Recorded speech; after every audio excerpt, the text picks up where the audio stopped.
네, 오늘은 하나님이 원하시는 선한 것이라는 제목으로 귀한 말씀 전하도록 하겠습니다.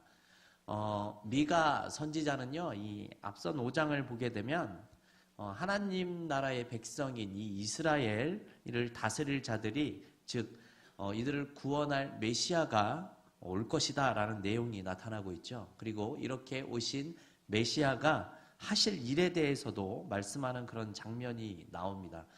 첫 번째로는 이스라엘의 침략자들을 물리쳐 주시고 이 하나님 나라를 회복하실 것이다 라는 내용입니다. 그리고 다른 내용은 복술자 무슨 점장이 새긴 우상과 주상 아세라 목상들을 제거하여서 정결하게 하시겠다라는 내용이 이 5장에서 나타나고 있습니다. 그런데 오늘 본문 6장을 보게 되면 갑자기 다른 방향의 전개가 나타나고 있죠. 어떤 내용이냐면요. 그 법정에 관한 그런 내용입니다.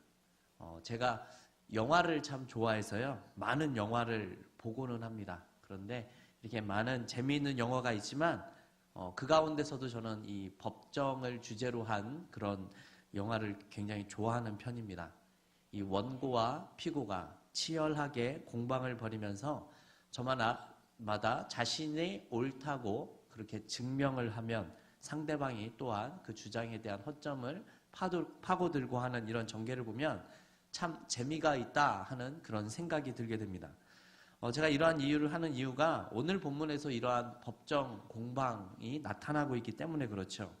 하나님께서 이스라엘 백성을 법정에 고발하는 그런 내용입니다.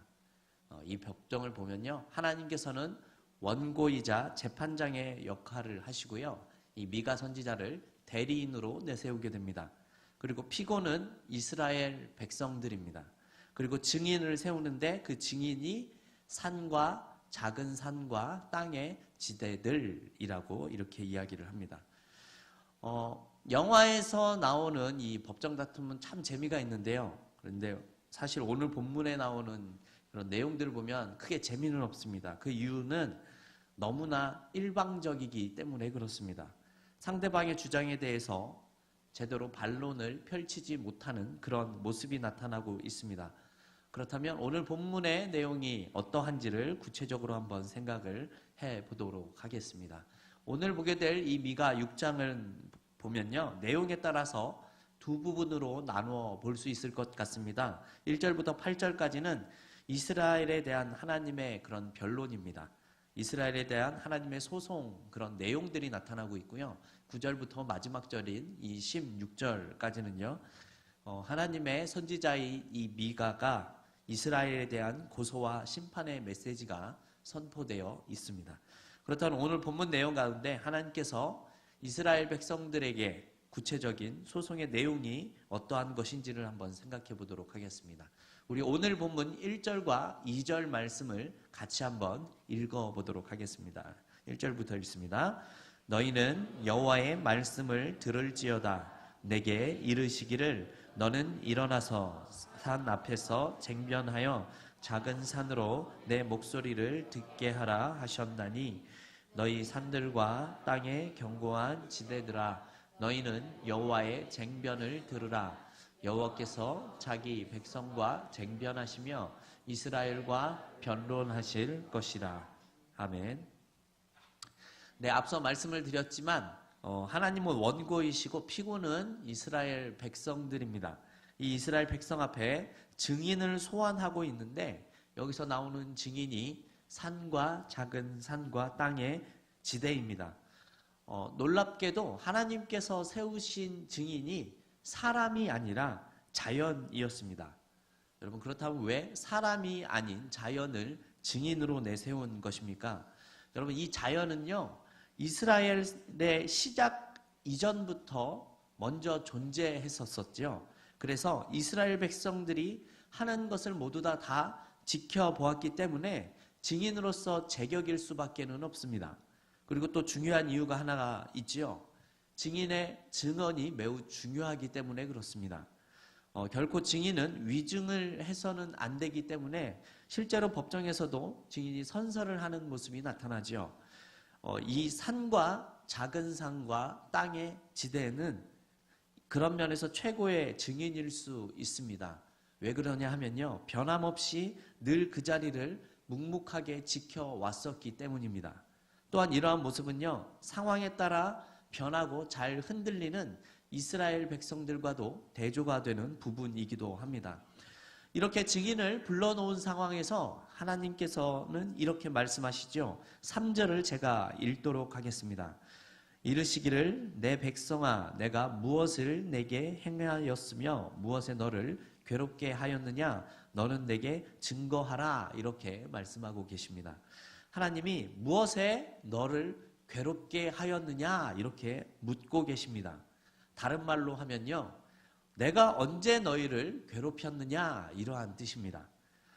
이 말의 이면에는 이스라엘 백성들이 하나님께서 자신을 부당하게 대우를 했다고 항변하는 듯한 그러한 모습이 담겨져 있는 겁니다.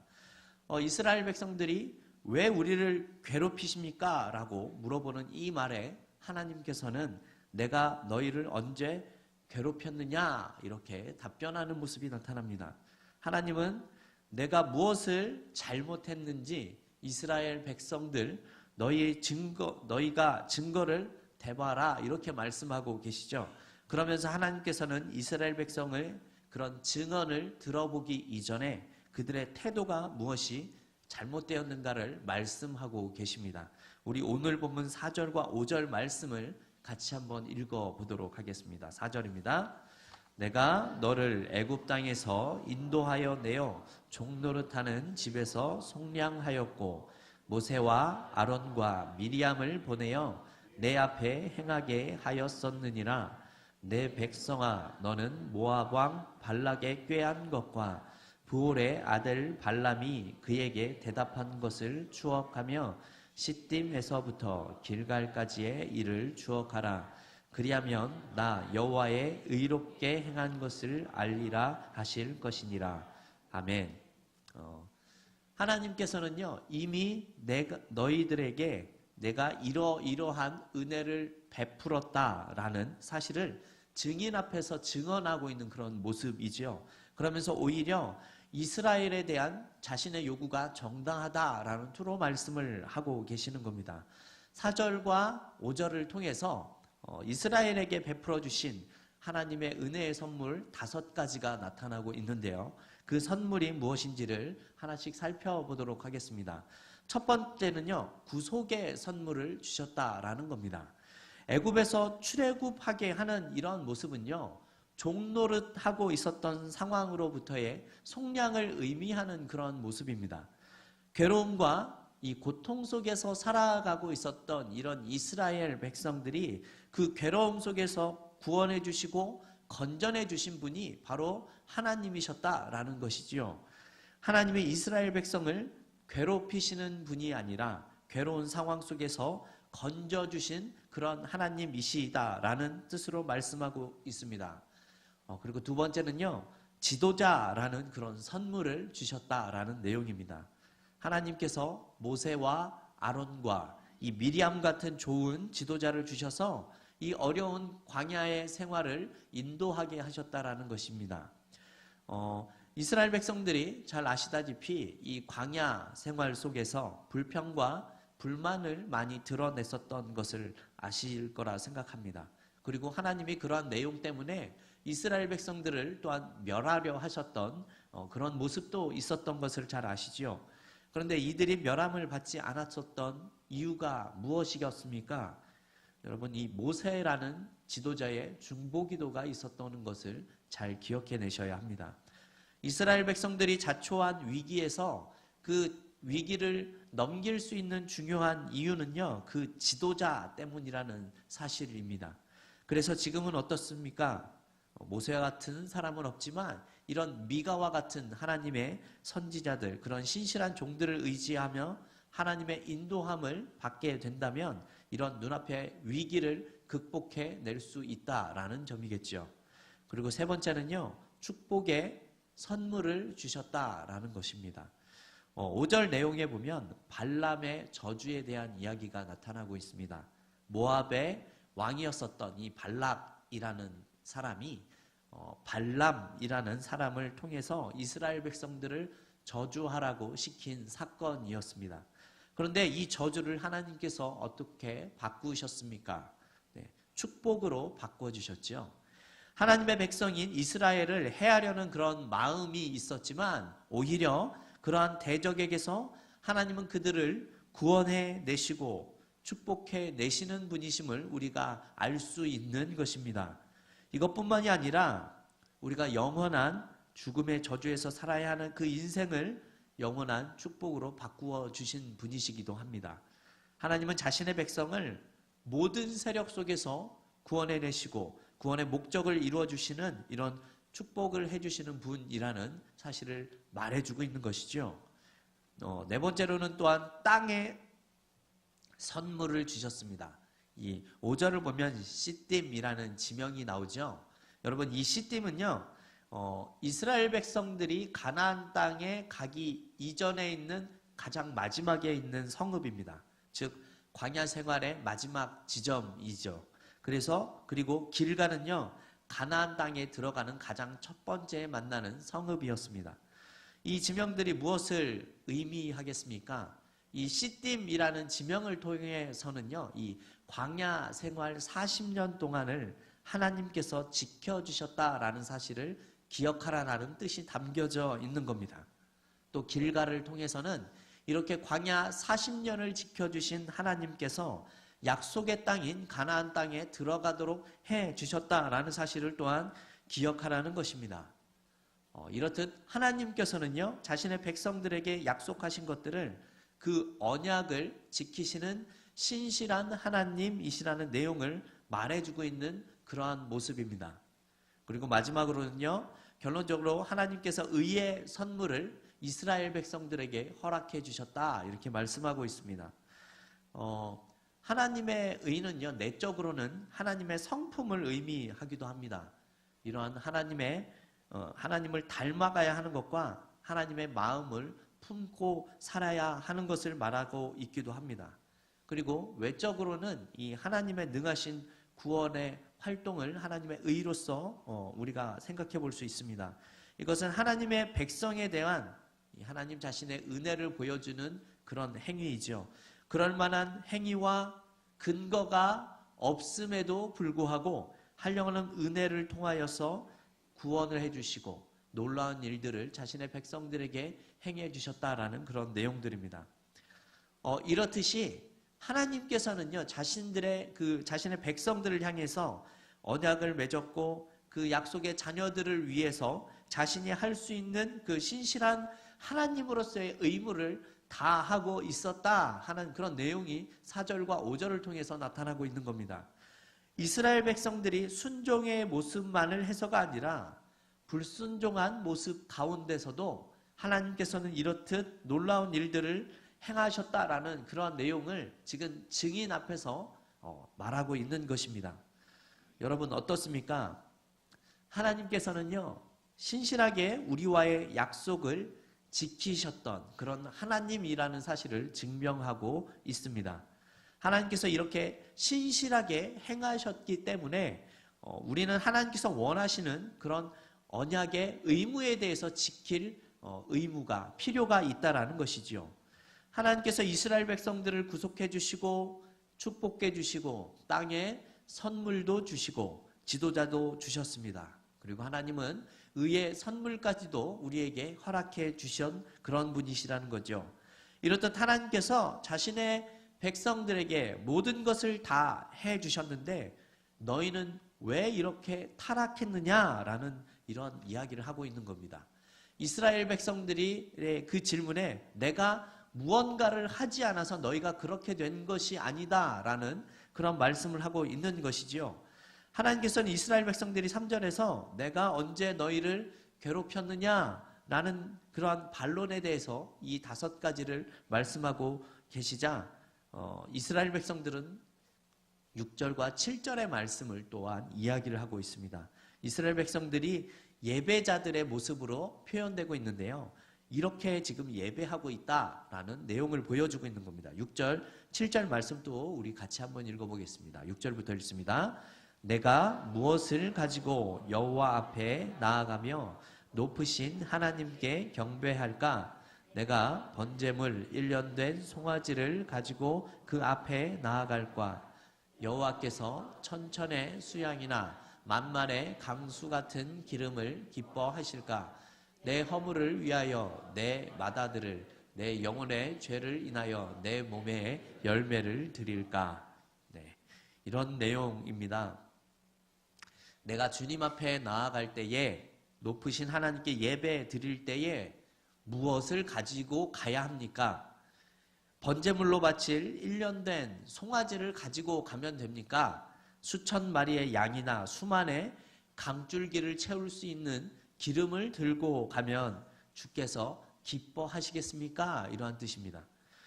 약간 반항하는 듯한 그런 어조의 내용처럼 여겨집니다. 이렇게 하면 좋아하시겠습니까? 이런 내용이죠. 이스라엘 백성들의 이런 신앙적인 상태를 보게 되면요, 무엇이 문제인지를 전혀 알지 못하고 있다라는 생각이 들게 됩니다. 이들은요, 자신과 하나님과의 그 관계의 문제를요, 재물 하나로 해결하고자 하는 그런 모습이 나타나고 있습니다. 회개가 없는 제사나 진실한 삶의 모습이 상관없이 단지 재물을 많이 드리면 하나님 기뻐하시겠습니까? 이렇게 얘기를 하고 있는 내용이죠. 7절 말씀을 보면 심지어 이렇게까지 이야기를 합니다. 하나님, 내 허물을 벗겨주시기를 빌면서 내 맏아들이라도 주님께 바쳐야 합니까? 내가 지은 죄를 용서하여 주시기를 빌면서 이 몸에서 낳은 이 열매인 자식까지 바쳐야 합니까? 라는 그런 내용이지요. 마치 하나님이 많은 재물을 드리지 않음으로 인해서 화가 난 것처럼 이야기하고 있는 내용입니다. 또한 하나님께서는 그 자식을 재물로 드리지 않았기 때문에 무언가 불만이 있는 듯한 모습을 보인다고 생각을 하는 것 같습니다. 쉽게 말씀을 드리면요, 이 이스라엘 백성들은 물질을 많이 드리면, 재물을 많이 드리면 하나님께서 좋아하실 거라는 생각을 가지고 있는 것이죠. 이방 신들처럼 자식을 바치면 되겠습니까? 라고 물어보고 있는 그러한 내용입니다. 이러한 모습을 보면 하나님에 대해서 전혀 잘 알지도 못하고 있고, 하나님의 그 마음을 생각하지도 못하고 있고, 그냥 쉽게 표현하면 돈으로 모든 것을 해결하고자 하는 듯한 그러한 뉘앙스를 풍겨주기도 합니다. 이 예배자로 표현되는 이스라엘 백성들이요, 하나님 앞에 요구하는 것들, 즉 참된 예배의 본질은 이들은 제대로 알지를 못하고 있습니다. 오히려 귀한 것을 드리면 되는 것 아닙니까? 네, 이런 태도를 보여주고 있는 것이죠. 이러한 태도에 대해서 하나님께서는 드디어 하나님 자신께서 진실로 원하는 것이 무엇인지를 말씀하고 있습니다. 우리 8절 말씀 같이 한번 읽겠습니다. 8절입니다. 사람아, 주께서 선한 것이 무엇임을 내게 보이셨나니 여호와께서 내게 구하시는 것이 오직 공의를 행하며 인자를 사랑하며 겸손히 내 하나님과 함께 행하는 것이 아니냐. 아멘. 하나님께서 원하시는 것이 비싼 재물이 아니었습니다. 하나님께서 원하시는 것은요, 선한 것이라고 표현하고 있죠. 여기서 선한 것은요, 공의를 행하는 것입니다. 그리고 인자를 사랑하는 것이라고 나오고 있죠. 그리고 또 겸손히 하나님과 함께 행하는 것이 선한 것이다 라고 8절은 이야기를 합니다. 이들은 의로운 하나님의 언약 백성이기 때문에 의롭게 행하는 것이 당연한 것입니다. 그리고 인자를 행한다라는 말은요, 우리가 잘 아는 복음서의 표현을 하면 이웃을 사랑한다라는 표현이겠죠. 그리고 마지막으로 하나님과 겸손한 동행을 하는 것이 바로 하나님께서 원하시는 선한 것이었습니다. 하나님께서는요, 자신이 원하는 것을 이스라엘 백성들에게 내가 원하는 선한 것이 이런 것이다, 이렇게 이야기를 합니다. 그렇지만 그들은 선한 일을 행한 것이 아니라 구체적인 죄를 행했다라는 그런 내용이 10절부터 12절까지 등장을 하고 있습니다. 10절에서는요, 그들의 죄는요, 불의한 재물을 가졌다라는 것입니다. 11절에서는 부정한 저울을 사용했다라는 내용이 나오고요. 12절에는 강포가 가득했다 이렇게 표현하고 있죠. 이들은요 불의하게 재산을 모았습니다. 부정한 저울을 사용하고 했고요. 강포한 모습을 이웃들에게 보여주고 있었다라는 내용이 나타나고 있는 겁니다. 오늘 이 법정에서 이스라엘 백성들의 모습을 보면 거의 유죄가 확정된 듯한 그런 모습이 보이죠. 간간히 반론을 펼치는 듯한 모습이 나타나고 있지만 본질과는 상관없는 그런 내용만을 이야기를 할 뿐입니다. 내가 생각하는 소중한 것을 많이 드리면 하나님께서는 좋아할 것으로 생각하는 모습이지요. 성도 여러분, 어쩌면 오늘 우리도 하나님의 마음을 모른 채 때로는 우리도 이와 같은 모습을 보일 때가 있지는 않은지 생각해 볼 필요가 있습니다. 어떻게든 돈을 많이 벌어서 하나님께 많은 헌금을 드리면 하나님께서 기뻐하실 수 있지 않을까 생각할 수 있다는 것이죠. 그러나 오늘 본문을 통해서 알 수 있듯이 하나님께서는요 불의한 방법으로 취한 재산을 기뻐하지 않으십니다. 무엇입니까? 이게 무슨 뜻입니까? 하나님은요 돈을 버는 방법도 중요하다라는 겁니다. 그 돈을 벌어가는 과정도 중요하다라는 것이죠. 그런 돈은 하나님께서 원하시지 않는다 이야기를 합니다. 재물의 문제가 아니라는 거죠. 이들의 중심과 마음의 문제라는 것을 지금 하나님이 지적하고 있는 겁니다. 오늘 하나님께서 원하시는 것이 무엇이라고 이야기를 하셨죠? 바로 선한 것이었습니다. 선한 것입니다. 공의를 행하고 인자를 사랑하고 겸손히 행하는 일이 하나님께서 원하시는 일들이었습니다. 그런데 그들은 이러한 삶과는 상관이 없는 모습을 우리에게 보여주고 있습니다. 아마도 자신들만의 신앙의 열심을 가졌던 것으로 생각이 되어집니다. 재물을 많이 드리면 하나님께서 좋아할 것이라는 그런 열심입니다. 하지만 하나님의 선한 뜻을 모르는 열심은요, 여러분 하나님의 일에 방해가 될 수 있다는 사실을 기억하셔야 합니다. 여러분 회심하기 이전에 사도 바울의 열심도요 하나님을 향한 열심이었습니다. 하지만 그 열심은 예수를 믿는 자들을 죽이고 핍박하는 그런 열심이었지요. 하나님의 선한 뜻과는 상관이 없었다라는 그런 내용입니다. 우리도 이러한 열심을 다른 모습이지만 가질 수도 있다라는 것입니다. 하나님의 언약 백성이기에 하나님이 원하시는 선한 일들을 잘 감당해야 했지만 그러한 일에는 관심이 없었고 자신이 생각하는 열심에만 관심이 있는 것입니다. 이러한 모습이기 때문에 하나님께서 소송을 통해서 이들에게 유죄 판결을 내리시고 정당하게 이들을 심판하시겠다 이렇게 말씀하고 있는 것이죠. 성도 여러분, 오늘 미가서를 통해서 우리가 기억해야 할 것이 있습니다. 무엇이냐면요 5절을 보면요 추억하라 라는 내용이 2번이나 나타나고 있습니다. 이 말은요 단순한 기억을 의미하는 것이 아닙니다. 원문을 보면요 특별한 기억을 뜻하는 말이라고 합니다. 어떠한 기억입니까? 지금 나의 생각과 행동을 바꿀 수 있는 힘을 가진 특별한 기억입니다. 조금 더 쉽게 표현하면 과거 나에게 하나님께서 어떻게 일하셨는지를 기억하면서 살라는 그러한 말씀인 겁니다. 놀라운 일을 행하신 하나님께서 출애굽 때에 나에게 어떠한 일을 행하셨는지를 기억해 내라는 뜻입니다. 발람의 저주를 축복으로 바꿔주신 분이 누구인지를 지금 생각해 보라는 겁니다. 광야 40년을 지켜주시고 새로운 약속의 땅에 들어가게 하신 분이 누구였냐라는 사실을 기억해 내라는 뜻이지요. 여러분 우리가 추억해야 할 하나님이 이러한 하나님이십니다.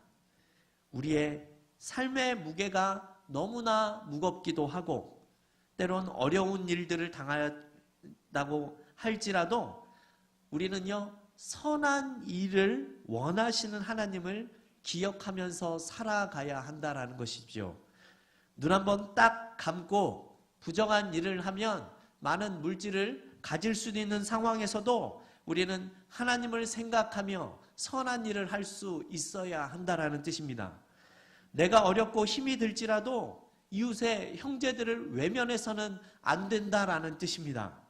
포기하고 싶고 모두 다 그만두고 싶은 그런 상황 속에서도 겸손하게 하나님 한 분만을 바라보면서 하나님과 동행하는 삶을 원하신다라는 것이죠.